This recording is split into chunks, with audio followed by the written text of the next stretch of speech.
प्रिय मित्रों एवं विद्यार्थियों, मैं विश्वनाथ मिश्र एक बार फिर से आपका अभिवादन करता हूं। आज हम लोग बातचीत करेंगे अद्वैत पद्धति शास्त्र की।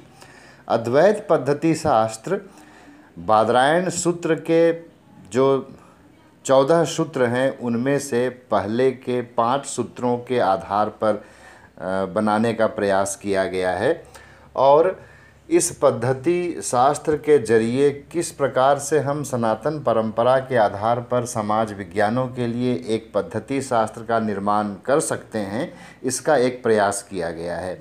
इस विषय पर मैंने एक रिसर्च पेपर लिखा है और जो मैं यहाँ पर आपके साथ बात शेयर करने जा रहा हूँ वह वास्तव में एक ऑडियो संकलन है।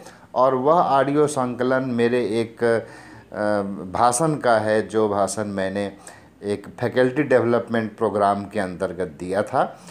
तो कुछ बातों को मैं पहले स्पष्ट कर दूं, उसके बाद सीधे आपको मैं उस वीडियो से जोड़ देता हूं। तो जो बात सबसे पहले यहाँ समझ लेने की है वह ये है कि जब हम समाज विज्ञान में कोई अध्ययन करने के लिए जाते हैं तो हमारे जो वेरिएबल्स होते हैं और हमारा जो रिसर्च का एरिया होता है वो दोनों ऐसे होते हैं जिसमें हम अपने विषय को लिंग, जाति, भाषा, क्षेत्र इत्यादि के आधार पर ग्रहण करने का प्रयास करते हैं। या इसको आप ऐसे समझिए कि जो हम डेटा कलेक्ट करते हैं उसका जो वर्गीकरण करते हैं वह वर्गीकरण प्रायः इन्हीं आधारों पर होता है। मतलब हम देखने की कोशिश करते हैं कि हमारे पास जो डेटा आए हुए हैं उसमें किस जाति के व्यक्ति ने क्या कहा, किस संप्रदाय के व्यक्ति ने क्या कहा, किस लिंग के व्यक्ति ने क्या कहा इत्यादि जानने का प्रयास करते हैं। अब विचार करिए कि ऐसा करते हुए वास्तव में हम किस प्रकार के ज्ञान का निर्माण कर रहे होते हैं। तो हम ये पाएंगे कि हम एक ऐसे ज्ञान का निर्माण कर रहे होते हैं जो अपनी प्रकृति से ही बहुत सेक्टेरियन होता है। वो सेक्टेरियन क्यों है? क्योंकि हमारे वेरिएबल ही सेक्टेरियन हैं। और जब हमारा ज्ञान सेक्टेरियन है तो उस ज्ञान के आधार पर हम एक ऐसी सभ्यता का निर्माण कैसे कर सकते हैं जिस सभ्यता में मानवता को प्रतिष्ठित करने का प्रयास किया गया हो। हालांकि यहाँ पर आप एक आक्षेप यह भी लगा सकते हैं कि जो तथ्यात्मकता है, जो समाज की वास्तविकता है या जिन परिस्थितियों में लोग रह रहे होते हैं उसमें तो लिंग, जाति, भाषा, क्षेत्र इत्यादि का ही प्रभाव अधिक होता है, क्योंकि ये सारी चीज़ें व्यक्ति की व्यक्तिगत और सामूहिक पहचान से जुड़ी हुई होती हैं। तो इनको यदि हम अध्ययन से बाहर कर दें तो फिर वास्तविकताएं जो हैं उनको हम ग्रहण कैसे कर पाएंगे। अद्वैत पद्धति शास्त्र इसका समाधान प्रस्तुत करती है। और वह समाधान कैसे प्रस्तुत करती है इस बारे में आप आगे की बातचीत हमारे इस वीडियो में आगे सुनेंगे। तो मैं पहले ही आपसे विदा ले लेता हूं। नमस्कार। और आप आगे इसको सुनते रहिए और अपनी राय भी ज़रूर दीजिएगा कि यह पूरी बातचीत आपको कैसे लगी। नमस्कार।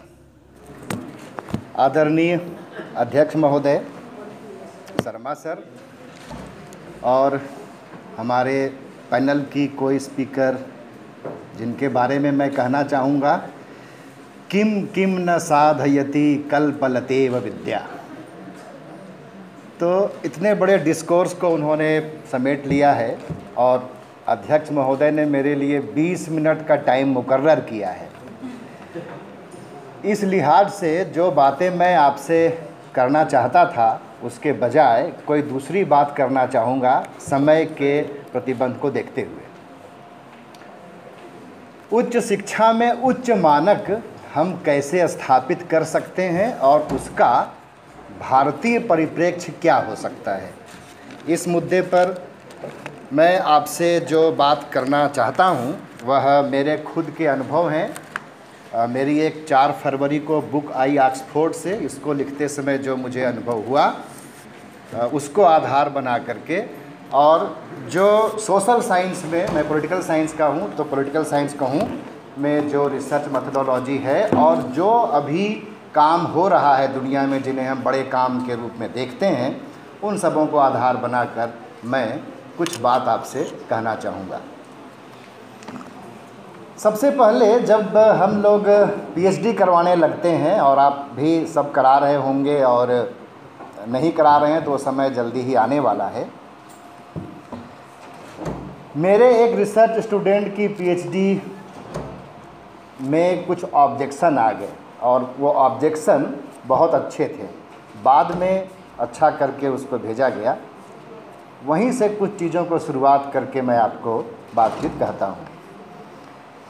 जब हम लोग कोई रिसर्च पेपर लिखने के लिए, या हमारा कोई विद्यार्थी है उससे पीएचडी करवाने के लिए लिटरेचर सर्वे के लिए जाते हैं, तो लिटरेचर सर्वे ही एक ऐसा मोड़ है जहाँ पर या तो सारी समस्याएं हैं जो आपको सारी तरह के बंधन में बांध देंगे, या यदि आपने उनके कमियों को खोल लिया या उनका जो बंद किला है उसको खोल लिया, तो आप कुछ ऐसा लिख जाएंगे जिससे आने वाली पीढ़ियां आपको याद रखेंगी।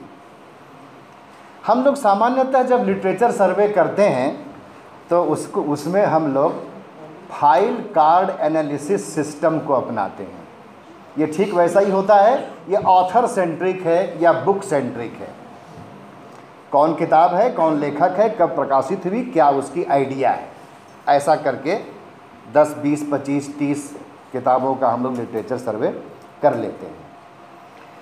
इस तरह का जो लिटरेचर सर्वे होता है वो आपके लिए रिसर्च का कोई बहुत बड़ा एरिया नहीं खोलता है, और इसकी सीमाओं की ओर जिन लोगों ने ध्यान दिया वो एक दूसरे तरह के लिटरेचर सर्वे को अब एडॉप्ट करते हैं।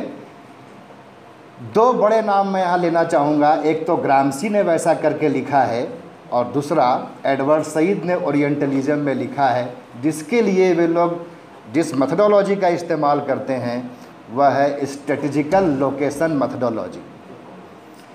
अब ये जो स्ट्रेटेजिकल लोकेशन मेथडोलॉजी है उसमें लोकेट आपको आइडिया को करना है, इंडिविजुअल को और टाइम को लोकेट नहीं करना है। और जब इस लिहाज से हम लिटरेचर सर्वे करते हैं तो हम एक आइडिया के भीतर जितने राइटर आ सकते हैं उनको रख सकते हैं। पर ऐसा करने से, और जो पहले जिसको मैंने फाइल कार्ड एनालिसिस सिस्टम कहा, उसमें भी एक एक गलतियां हैं, वहाँ पर उसकी ओर आपको मैं ध्यान दिलाना चाहूँगा। जो पहला है फाइल कार्ड एनालिसिस सिस्टम, उसमें विभिन्न विचारों के बीच में कंटिन्यूटी नहीं दिखती है, कि जो विभिन्न हम लिटरेचर सर्वे कर लिए हैं उसमें कंटिन्यूटी क्या है ये लैग कर जाता है। लेकिन जो दूसरा है उसमें हम कंटिन्यूटी खोज निकाल लेते हैं। यहाँ आकर के हम अपने रिसर्च को जब आगे बढ़ाना चाहें तो एक चीज़ का हमें और ध्यान रख लेना चाहिए। जितने भी रिसर्च मेथडोलॉजी सोशल साइंसेज में है उसको हम यह कह सकते हैं कि सिर्फ दो भागों में हम बांट सकते हैं। एक ऐसा जिसके जरिए ऐसे ज्ञान को पकड़ते हैं हम, या ऐसे ज्ञान का निर्माण करते हैं जिसमें ज्ञान में कंटिन्यूटी देखते हैं, और एक दूसरा जो पोस्ट मॉडर्निज्म के आने के बाद आया, फेमिनिज्म आने के बाद आया, जिसमें हम ये मानते हैं कि ज्ञान एक विच्छिन्नता है, उसमें कोई एकता नहीं है। इतिहास में भी कोई एकता नहीं है तो ज्ञान में भी नहीं है। अब यहाँ से हम किस मेथड को एडॉप्ट करें, दोनों में ये प्रॉब्लम है। एक आपको विच्छिन्नता दिखाएगी और दूसरी आपको एक निरंतरता दिखाएगी। दोनों के अपने अपने दोष हैं। मैंने जो ये काम करते हुए अभी सीखा उसमें ये देखा कि हम लोग स्ट्रेटेजिकल लोकेशन मेथडोलॉजी का सहारा लें लिटरेचर सर्वे में, आइडिया सेंट्रिक लिटरेचर सर्वे करें, लेकिन ऐसा करते हुए कम से कम 3 अलग अलग अप्रोच से उस आइडिया की एनालिसिस करें। आप कह सकते हो कि ये 3 ही करने की क्यों ज़रूरत है। हालांकि वो 3 कौन होंगे उनको आपको अपने हाइपोथेसिस और विषय के अनुसार चुनने की ज़रूरत पड़ेगी। और 3 मैं इसलिए कह रहा हूँ कि मान लीजिए एक लिबरल पैराडाइम का ले लीजिए, एक मार्क्सिस्ट पैराडाइम का ले लीजिए और एक पोस्ट मॉडर्न पैराडाइम का ले लीजिए। जब आप ऐसा करेंगे तो वास्तव में किसी एक निष्कर्ष तक पहुंचना कठिन हो जाएगा। जब एक निष्कर्ष तक पहुंचना कठिन हो जाएगा तो यहीं से एक ऐसे पद्धति के निर्माण की ज़रूरत आपको समझ में आएगी जो वास्तव में अभी तक उपलब्ध नहीं हो पाई है। और इस विषय पर एक पेपर मैं प्रेजेंट किया था एडवांस स्टडी शिमला में, उसकी कुछ बातों को यहाँ रेखांकित करना चाहूँगा आपके सामने। सवाल ये है कि हम यदि ज्ञान को विच्छिन्न मानते हैं, फूको के पास चले जाए जो बताएगा कि ज्ञान ही शक्ति है, नॉलेज इज पावर, लेकिन वो इंटीग्रल होल नहीं है। तो जब वो इंटीग्रल होल नहीं है तो हमें ऐसे निष्कर्षों तक पहुंचाएगा जहां हम एक केंद्र विहीन विश्व का निर्माण करेंगे। और दूसरी ओर हम अपने सनातन परंपरा से देखें तो नहीं ज्ञाने न सदृशम पवित्रमिह विद्यते, दोनों ज्ञान की परिभाषाएं हैं। और यह जो ज्ञान की परिभाषा है जो सनातन परंपरा से श्रीमद् भगवद गीता को कोट करते हुए मैं कह रहा हूँ, उसमें देखिए कि अर्जुन के जो सवाल हैं वो सेक्टेरियन सवाल हैं। इसीलिए कृष्ण ने कहा अशोच्यानव शोचस्त्वम प्रज्ञावादांश्च भाषसे। जो गीता के फर्स्ट चैप्टर में अर्जुन के वेरिएबल हैं और अर्जुन के जो क्वेश्चन हैं वो एम्पिरिकल मेथड से लिए गए हैं। वो देख रहा है ये मर जाएगा, वो मर जाएगा, क्या हो जाएगा, और उसी बेसिस पे जो सवाल करता है तो वहाँ वह चीज़ कह देता है जो लिबरलिज्म और पोस्ट मॉडर्निज्म के बीच का झूला है। और वो झूला ये है कुल धर्माः च शाश्वताः। कुल धर्माः वो तो सेक्टेरियन है, लेकिन उसको क्या बोल रहा है? शाश्वताः। लिबरलिज्म ने, मार्क्सिज्म ने वो शाश्वताः को लेने की कोशिश किया, लेकिन उनसे छूट क्या गया? कुल धर्माः छूट गया। तो मेथडोलॉजी ऐसी होनी चाहिए जिसमें हम जो हमारी बहिर्मुखी इंद्रियां हैं उससे जिन विषयों को हम ग्रहण करते हैं उन विषयों का भी अध्ययन हो, और जो हमारी अंतर्मुखी इंद्रियां हैं उनसे हम जिन विषयों को ग्रहण करते हैं उनका भी अध्ययन हो। इस लिहाज से सोचिए तो हम यदि उच्च शिक्षण संस्थानों में जो लोग हैं किसी भी रिसर्च मॉडल को, रिसर्च डिज़ाइन को अपना लें, आए दिन वो ICSSR पर आते रहती हैं, चीज़ें बदलते रहती हैं, लेकिन जब तक हम कोई अपना स्वदेशी रिसर्च मेथडोलॉजी डेवलप नहीं करते हैं तब तक हम हमेशा पश्चिम से 50 साल पीछे चलने के लिए बाध्य रहेंगे। ऐसा इसलिए कि जिन चीज़ों को एक रिसर्च पैराडाइम बना करके उधर से भेजा जाएगा, हम उसी पैराडाइम पर रिसर्च करेंगे और फिर वहाँ बदल जाएगा, पीछे पीछे हम भी अपना बदलने की कोशिश में लग जाएंगे। पर सवाल ये है कि क्या इस तरह के प्रयास भारतवर्ष में हुए नहीं? भारतवर्ष में इस तरह के प्रयास हुए हैं, लेकिन इन प्रयासों से कोई सोशल साइंस की मेथडोलॉजी डेवलप हो गई हो, उसमें एक बड़ा गैप अभी भी दिखाई पड़ता है। हम लोग क्या इस तरह की एक रिसर्च मेथडोलॉजी डेवलप कर सकते हैं? यदि भारत की पहचान वेदांत से है तो क्यों नहीं हम लोग एक अद्वैतिक पद्धति शास्त्र विकसित करते हैं? जाहिर सी बात है कि मेरी यह प्रस्ताव आपको कुछ ज़्यादा लोडेड लगेगा, लेकिन मैंने इस पे लिखा है और ये पब्लिश भी है और कई जगह से पब्लिश हुई है। ये अलग बात है कि किसी रिसर्च मेथडोलॉजी को वर्ल्ड वाइड आपको एक्लेम करना, उसको रिकॉग्नाइज कराना उतना आसान नहीं है। ये तब हो पाता है जब ज्ञान के जो बड़े बड़े शक्ति प्रतिष्ठान हैं वहाँ से ये बात आए। पर इसका ये मतलब नहीं कि हम लोगों को ऐसा प्रयास करना छोड़ देना चाहिए। तो अद्वैत वेदांत जो 14 सूत्र पे आधारित हैं, उन्हीं के 5 सूत्रों के आधार पर क्या एक रिसर्च मेथडोलॉजी नहीं प्रस्तावित की जा सकती है? मैं जिस तरीके से इसको सोचता हूँ वह आपसे शेयर करना चाहता हूँ। और आप सब हमारे कुछ ही छोटे होंगे और बाकी कुछ तो हमसे काफ़ी सीनियर हैं। मैं आपके तमाम आलोचनाओं को सुन करके और बेहतर करने की कोशिश करूँगा। तो देखिए, पहला सूत्र होता है ब्रह्म सूत्र का, जो पहला सूत्र है, अथातो ब्रह्म जिज्ञासा। अथातो ब्रह्म जिज्ञासा की जब व्याख्या की जाती है तो ब्रह्म प्रथम पद नहीं होता है, प्रथम पद होता है जिज्ञासा। मतलब आइए ब्रह्म की जिज्ञासा करें। ब्रह्म क्या है यहाँ परिभाषित नहीं है, यहाँ जिज्ञासा के जरिए उसको जानने की कोशिश की जानी है। ये एक तरह की एकेडमिक ऑनेस्टी की डिमांड करती है। और वह एकेडमिक ऑनेस्टी कैसी है? जहाँ पर सारे ईजम से आपको बाहर हो जाना है। और वास्तव में जब हम किसी रिसर्च की तैयारी शुरू करते हैं तो यहीं से करते हैं कि अपने पूर्वाग्रहों से अपने आप को मुक्त रखें और उस जिज्ञासा को, जो विषय को जानने की जिज्ञासा है या समस्या को समझने की जिज्ञासा है, वहाँ से हम अपनी बातचीत की शुरुआत करते हैं। इसके बाद यदि कोई समस्या है तो वास्तव में उस समस्या का कोई तो ओरिजिन होगा, कुछ तो कारण होंगे।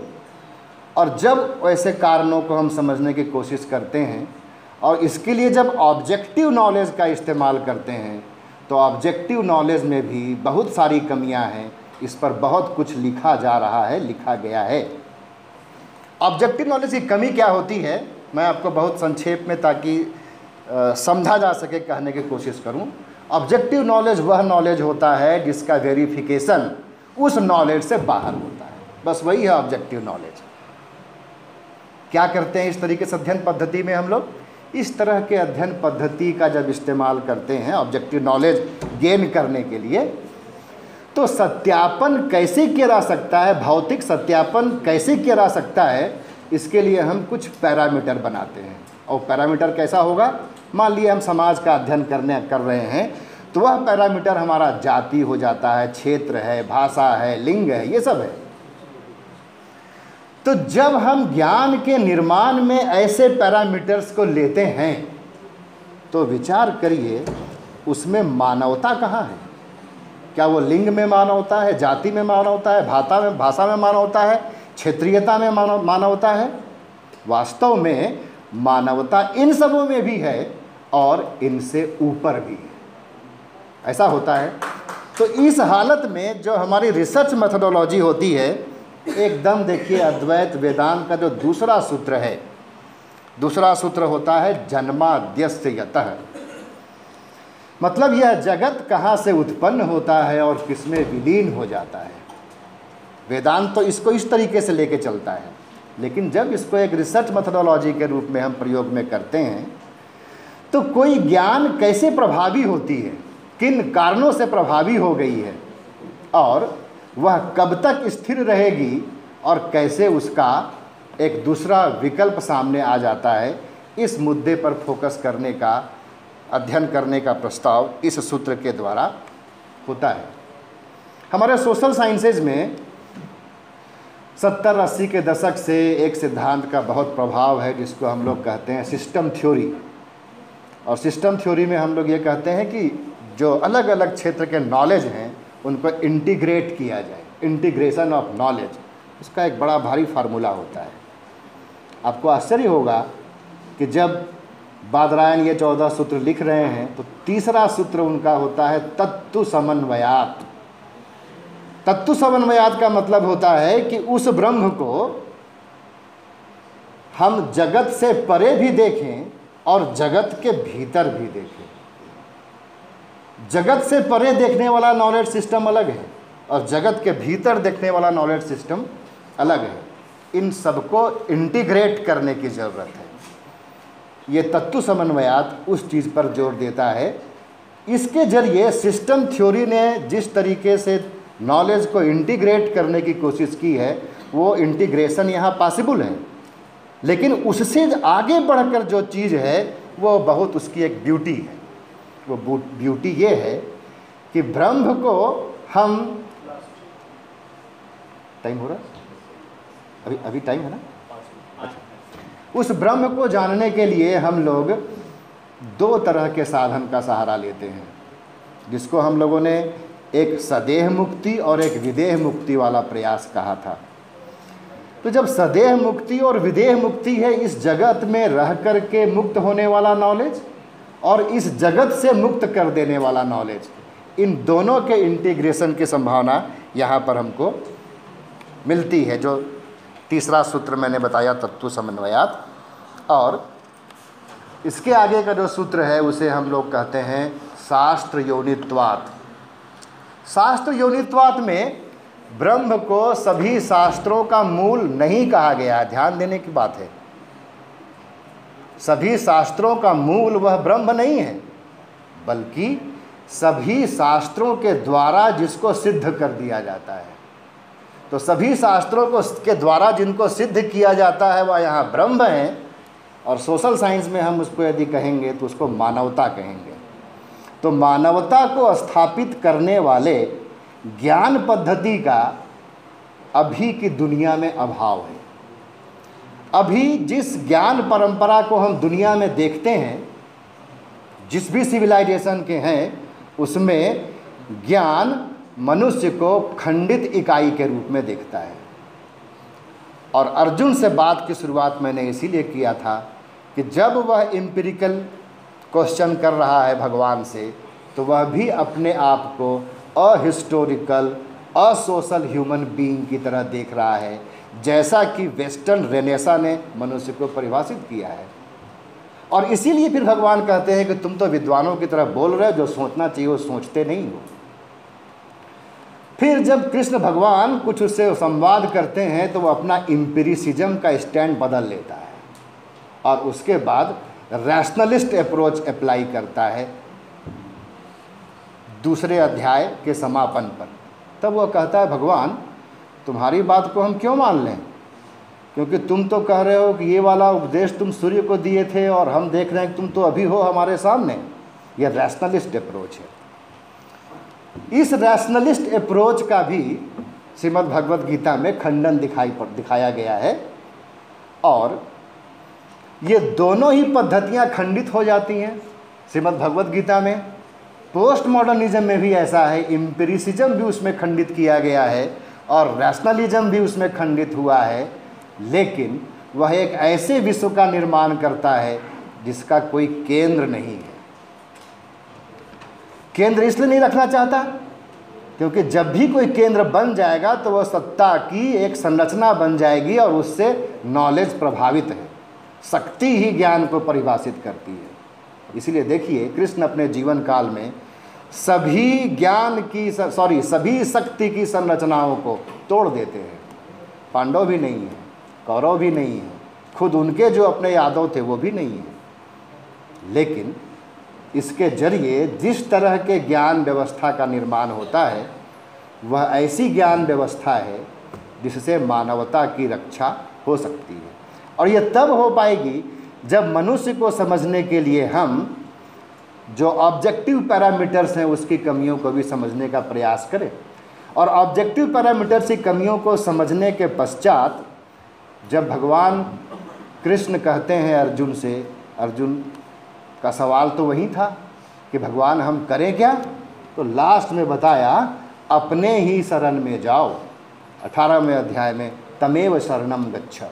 लेकिन वह तमेव शरणम गच्छ अचानक नहीं आ गया, उसके पहले ये बताना पड़ा कि वास्तव में मनुष्य क्या है, वास्तव में संघर्ष क्यों होते हैं, संघर्षों का समाधान किसी विशेष पद्धति करने से फिर किस तरह की दूसरी समस्याओं का जन्म होता है, और कैसे संघर्षों का समाधान इस तरीके से किया जा सकता है जिससे उस तरह के संघर्षों का फिर से उदय न हो। इसलिए मैं यह एक अपेक्षा करता हूँ जो हमारे भावी कर्णधार हैं उच्च शिक्षा के, और मेरा भी उसमें दायित्व है, सबका दायित्व है कि हम लोग भारत में उच्च शिक्षा को निरंतर और ऊपर ले जाने के लिए सिर्फ पश्चिम की पद्धतियों पर अपने को आधारित नहीं रखेंगे और हम भारत को समझने के लिए एक ज्ञान पद्धति का, एक मेथोडोलॉजी का निर्माण करने का प्रयास कर सकते हैं। यह एक ऐसा क्षेत्र है जिसमें बहुत अधिक गुंजाइश है। वो गुंजाइश कैसे है कि हम सिर्फ ये नहीं कहें कि हमारे यहाँ ये सब कुछ अच्छा था या वेस्ट में सब कुछ अच्छा था या वेस्ट में सब कुछ खराब था। वास्तव में जो ज्ञान हमारे पास है उसमें बहुत ज़्यादा अंतर विरोध भरा हुआ है। मैं एक दो एग्जाम्पल देके आज की बात ख़त्म करूँगा।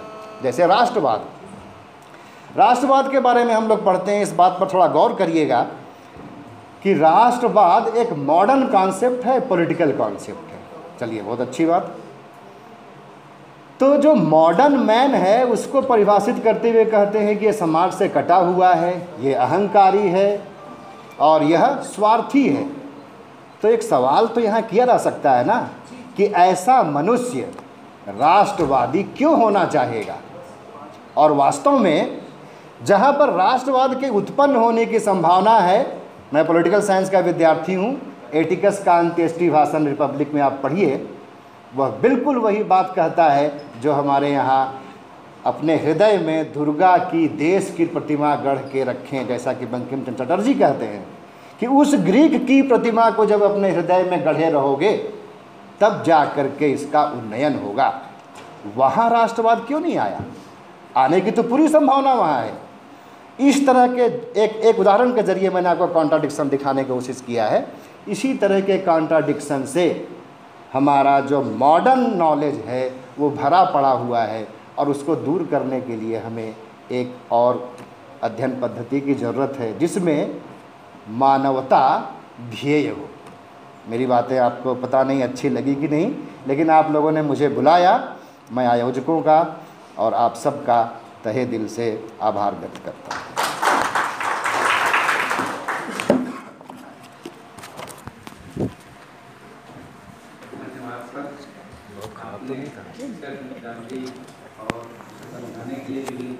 पेपर लिखा है सर, बहुत डिटेल पेपर, पर समय कम होने की वजह से उतना ऑर्गेनाइज नहीं हो रहा है।